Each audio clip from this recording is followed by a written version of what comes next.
දිය පෙරලිය තලු නෙලන්න ගියතා වැටුණු අනෝරා මහවරුසාවේ කිරිල්ලියකසේ මා උණුසුම් කළ හායි ආයිබෝන් කියලා පිළිගන්න ඔයගොල්ලෝ හැමෝම අදත් KVගේ මේ වීඩියෝ එකට මුලින්ම වීඩියෝ එක පටන් ගන්නකොටම කියනවා වීඩියෝ එක ඉවර වෙනකම් බලන්න.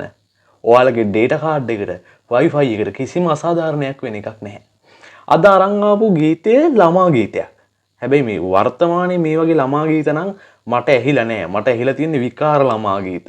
අර අපේ ළමා කාලේ කියන්නේ මේ වීඩියෝ එක බලන ඔයා වයස 24ක් 25ක් 26ක් 27ක් 28ක් සහ ඊට වැඩි. මම කියන්නේ 2000න් පස්සේ අය මේ ගීතය ළමා කාලේ අහලා නැහැ කියලා අනිවාර්යෙන් එයාලත් අහලා ඇති. හැබැයි දැන් ඉන්න බොහෝ පිරිස් මේ ගීතය රස විඳලා නැහැ. රස විඳින අවස්ථාව හම්බෙලා නැහැ. මොකද දැන් තියෙන්නේ විකාර රූපී ළමා ගීත. මේ ළමා ගීතය හරිම ලස්සනයි. දිය බෙරළිය දලු නිරන්න ගියදා වැටුණු අනෝරා මහවරුසාවේ කිරිල්ලියකසේ මා උණුසුම් කළ පෑවසෙනි. කිරියම්ම ගැන මේ කියන්නේ. කිරියම්ම කියන්නේ කාටද? ආච්චිට. ඉතින් මේ ගීතේ එක්තරා තැනක තියෙනවා වියන් නැදේ මා තනිව නිදද්දී ඔබේ සුවඳමයි සිහිවන්නේ. ඉතින් මටත් මතක් වුණා අපේ ඇත්තම අවංකව ගත්තොත් අවංක සිතුවිල්ල ගත්තොත් මේ අර අපේ ආච්චි ගාවත් අමුතු සුවඳක් ආවා. මම දන්නේ මේ සුවඳ ආවේ යාලට කොහොමද කියලා. හරි අමුතු සුවඳක් ආවා. ඒක අර සෙන්ට් වලින් බ්‍රෑන්ඩඩ් සෙන්ට් වලින්වත් බ්‍රෑන්ඩඩ් පවුඩර් වලින්වත් බ්‍රෑන්ඩඩ් මේකප් වලින් ආපු එහෙම එකක් නෙමෙයි. යාළුවා ඒවා පාවිච්චි කළෙත් නෑ. ඒ වුණාට මොකක්ද මන්ද සුවඳක් ආවා. මම හිතන්නේ ඒකෙන් දෙත්තේ ආත්මෙන්.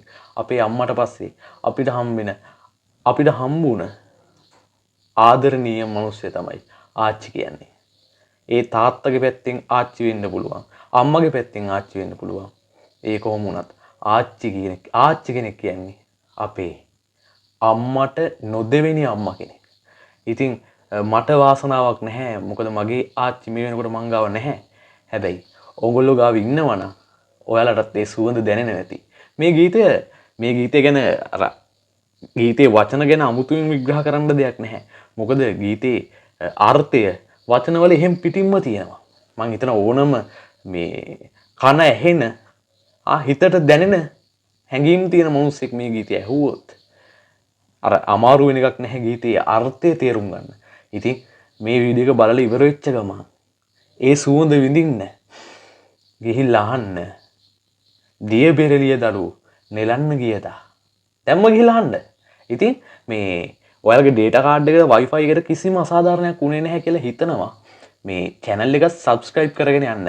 මේ තවත් මේ වගේ වීඩියෝ අරන් එන්න. රැඳින්න KV සමග. එහෙනම් ජය. වියන් හැදීම තනිව නිදද්දී නුඹේ සුවඳමයි දැවටෙන්නේ අනෝතන්ත වී තිරේ ඉඳන් මට හිනාවෙයන් නුඹ කිරියම්මේ